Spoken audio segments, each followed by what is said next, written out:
धर्म के देवता व काल के स्वामी यमराज अपनी न्याय गद्दी पर आसीन थे और चित्रगुप्त के साथ आत्माओं के पाप पुण्य का लेखा जोखा देख रहे थे। ये वो भारतीय आत्माएं थी जिनमें असमंजस था कि उन्हें स्वर्ग भेजा जाए या नरक में, अतः इन्हें पेंडिंग रखा गया था। यमराज जी व चित्रगुप्त ने इनके लिए अलग से समय निकाला।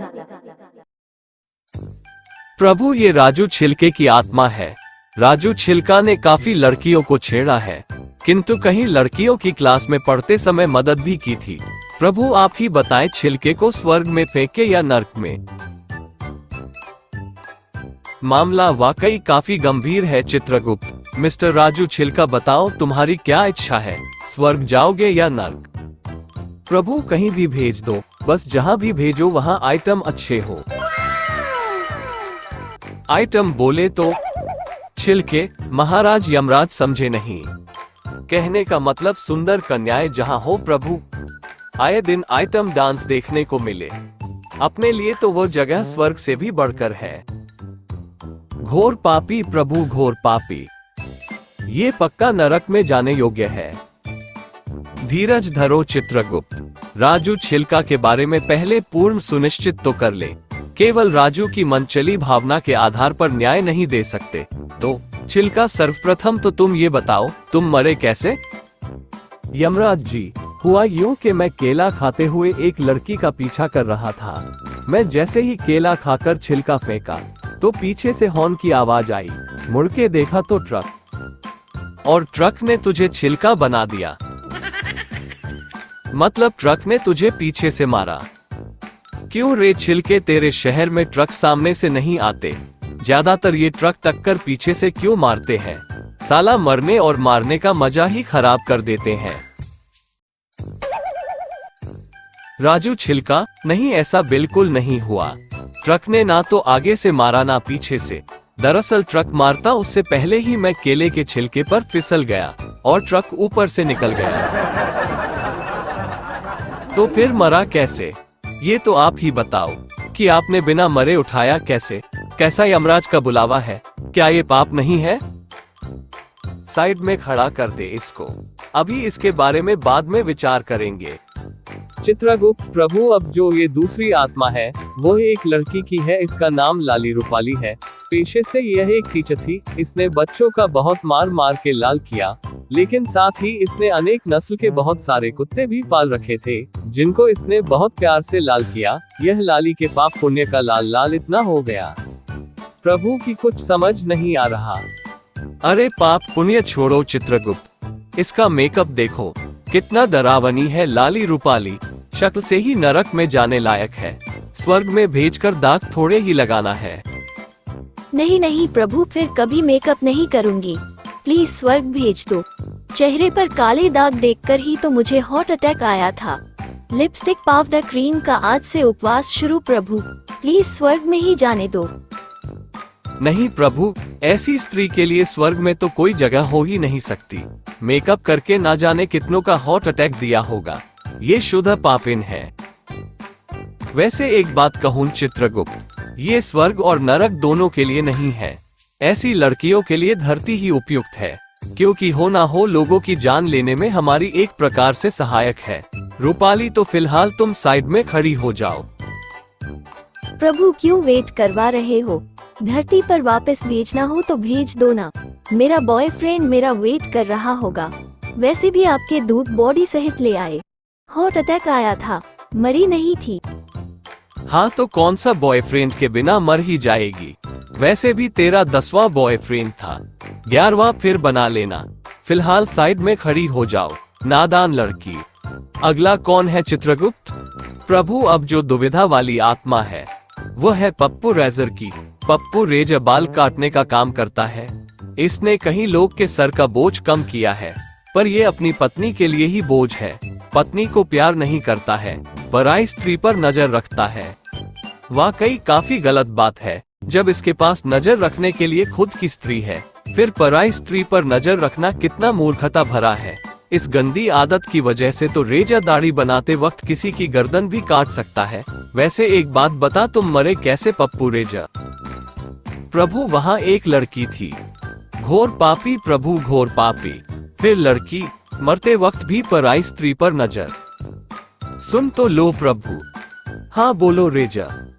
एक लड़की थी प्रभु, एक लड़की, एक लड़की, एक ही लड़की।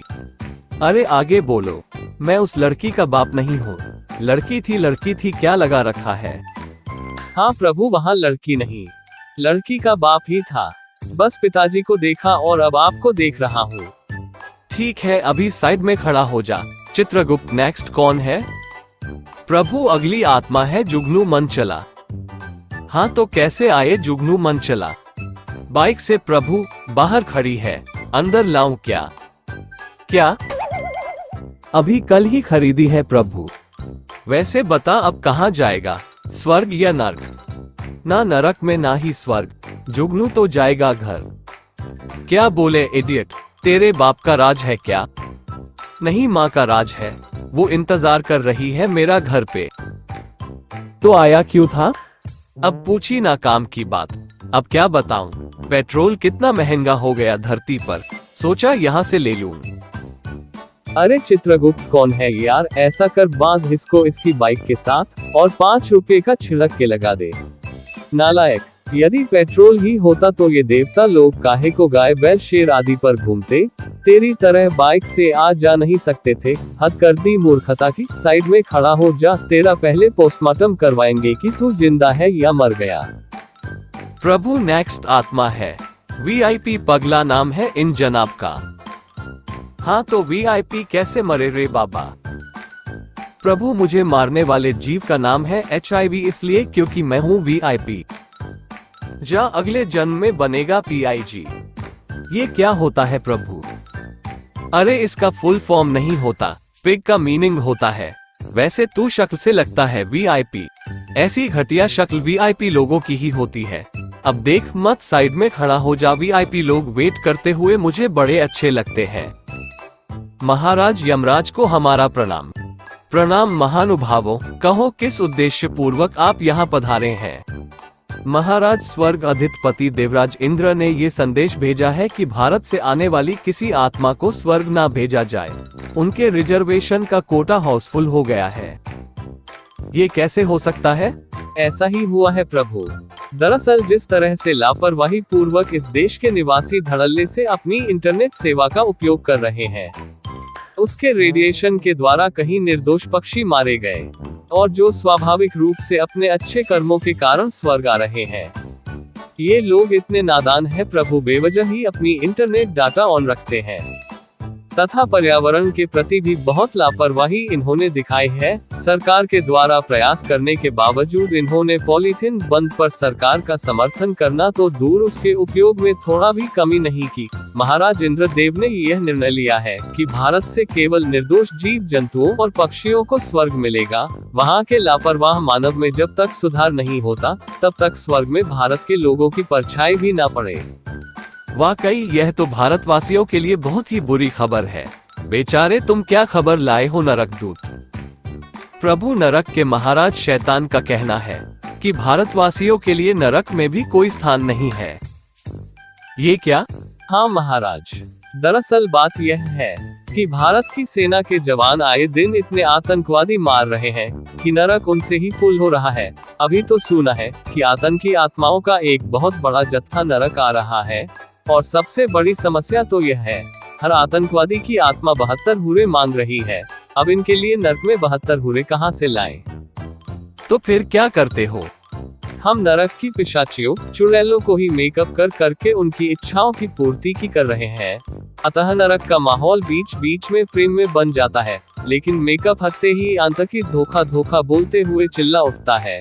इसलिए उसके मुंह में खोलता हुआ तेल डालकर जलती हुई सलाखें डालते हैं, और फिर गरम तारों से मुंह को बांधकर भट्टी के ऊपर चढ़े गरम तवे पर उसे बैठा देते हैं।